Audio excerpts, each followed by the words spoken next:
السلام علیکم جی تو ناظرین، آج کا جو ہمارا موضوع ہے وہ ہے اعتکاف۔ آج ہم اعتکاف کے بارے میں بیان کریں گے۔ رمضان المبارک اور بالخصوص اس کے آخری عشرہ کے اعمال میں سے ایک اعتکاف بھی ہے۔ اعتکاف کی حقیقت یہ ہے کہ ہر طرف سے یکسو اور سب سے منقطع ہو کر بس اللہ سے لو لگا کے اور اس کے در پہ یعنی کسی مسجد کے کونے میں پڑ جانے اور سب سے الگ تنہائی میں اس کی عبادت اور اسی کے ذکر و فکر میں مشغول رہنا۔ اس عبادت کے لیے بہترین وقت رمضان المبارک اور خاص کر اس کا آخری عشرہ ہوتا ہے، اس لیے اس کو اس کے لیے انتخاب کیا گیا۔ نزول قرآن سے پہلے رسول اللہ صلی اللہ علیہ وآلہ وسلم کی طبیعت مبارک میں سب سے یکسو اور الگ ہو کر تنہائی میں اللہ تعالیٰ کی عبادت اور اس کے ذکر و فکر کا جو بھی تابانہ جذبہ پیدا ہوا، جس کے نتیجے میں آپ مسلسل کئی مہینے غار حرا میں خلوت قزینی کرتے رہے۔ یہ گویا آپ کا پہلا اعتکاف تھا اور اس اعتکاف ہی میں آپ کی روحانیت اس مقام تک پہنچ گئی تھی کہ آپ صلی اللہ علیہ وآلہ وسلم پر قرآن کا نزول شروع ہوا۔ چنانچہ حرا کے اس اعتکاف کے آخری ایام ہی میں اللہ کے حامل وحی فرشتے جبرائیل علیہ السلام سورہ اقرا کی ابتدائی آیتیں لے کر نازل ہوئے۔ تحقیق یہ ہے کہ یہ رمضان المبارک کا مہینہ اور اس کا آخری عشرہ تھا اور وہ رات شب قدر کی تھی، اس لیے بھی اعتکاف کے لیے رمضان المبارک کے آخری عشرہ کا انتخاب کیا گیا۔ اور نفسانی خواہشات کی اتنی قربانی تو ہر مسلمان کے لیے لازم کر دی گئی کہ وہ اس پورے محترم اور مقدس مہینے میں اللہ کے حکم کی تعمیل اور اس کی عبادت کی نیت سے دن کو نہ کھائے نہ پیے نہ بیوی سے مطمع ہو اور اسی کے ساتھ ہر قسم کے گناہوں بلکہ فضول باتوں سے بھی پرہیز کرے اور یہ پورا مہینہ ان پابندیوں کے ساتھ گزارے۔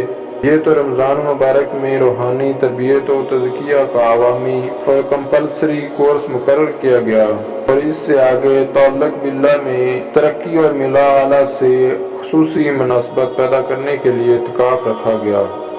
اس اعتکاف میں اللہ کا بندہ سب سے کٹ کے اور سب سے ہٹ کر اپنے مالک و مولا کے آستانے پر اور گویا اسی کے قدموں میں پڑ جاتا ہے اور اس کو یاد کرتا ہے، اسی کے دھیان میں رہتا ہے، اسی کی تسبیح و تقدیس کرتا ہے، اسی کے حضور میں توبہ استغفار کرتا ہے، اپنے گناہوں اور قصوروں پر روتا ہے اور رحیم و کریم مالک سے رحمت و مغفرت مانگتا ہے، اس کی رضا اور اس کا قرب چاہتا ہے۔ اسی حال میں اس کے دن گزرتے ہیں اور اسی حال میں اس کی راتیں۔ ظاہر ہے کہ اس سے بڑھ کر کسی بندے کی سعادت اور کیا ہو سکتی ہے۔ حضرت عائشہ صدیقہ رضی اللہ تعالی عنہا سے روایت ہے کہ رسول اللہ صلی اللہ علیہ وآلہ وسلم رمضان کے آخری عشرہ میں اعتکاف فرماتے، وفات تک آپ کا یہی معمول رہا۔ آپ کے بعد آپ کی ازواج مطہرات اہتمام سے اعتکاف کرتی رہی۔ ازواج مطہرات اپنے حجروں میں اعتکاف فرماتی تھیں اور خواتین کے لیے اعتکاف کی جگہ ان کے گھر کی وہی جگہ ہے جو انہوں نے نماز پڑھنے کی جگہ مقرر کر رکھی ہو۔ اگر گھر میں نماز کی کوئی خاص جگہ مقرر نہ ہو تو اعتکاف کرنے والی خواتین کو ایسی جگہ مقرر کر لینی چاہیے۔ حضرت عائشہ صدیقہ رضی اللہ تعالی عنہا سے مروی ہے کہ معتکف کے لیے شرعی دستور اور ضابطہ یہ ہے کہ وہ نہ مریض کی عیادت کو جائے، نہ نماز جنازہ میں شرکت کے لیے باہر نکلے، نہ عورت سے صحبت کرے، نہ بوس و کنار کرے اور اپنی ضرورتوں کے لیے بھی مسجد سے باہر نہ جائے، سوائے ان حوائج کے جو بالکل ناگزیر ہیں۔ اور اعتکاف روزہ کے ساتھ ہونا چاہیے، بغیر روزہ کے اعتکاف نہیں، اور مسجد جامع میں ہونا چاہیے، اس کے سوا نہیں۔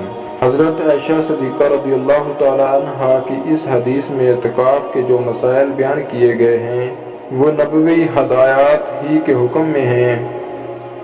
اس کے بالکل آخر میں مسجد جامع کا جو لفظ ہے، اس سے مراد جماعت والی مسجد ہے۔ یعنی ایسی مسجد جس میں 5 وقت جماعت پابندی سے ہو۔ امام ابو حنیفہ کے نزدیک اعتکاف کے لیے روزہ بھی شرط ہے اور جماعت والی مسجد کا ہونا بھی۔ حضرت عبداللہ بن عباس رضی اللہ تعالیٰ عنہ سے روایت ہے کہ رسول اللہ صلی اللہ علیہ وآلہ وسلم نے اعتکاف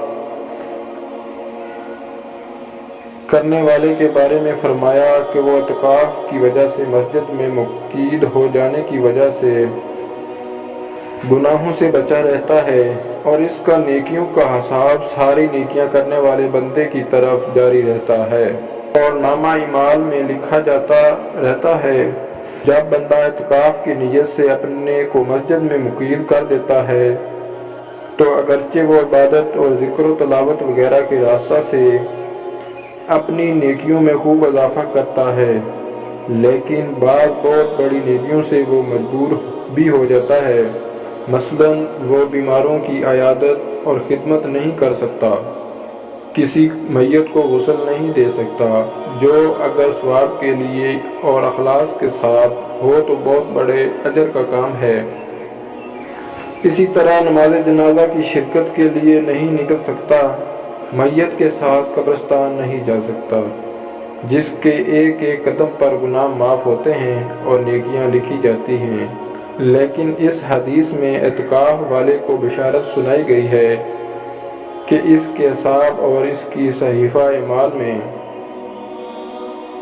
اللہ تعالیٰ کے حکم سے وہ سب نیکیاں بھی لکھی جاتی ہیں۔ دین کی بات پھیلانا صدقہ جاریہ ہے۔ ثواب کی نیت سے اس ویڈیو کو شیئر کریں۔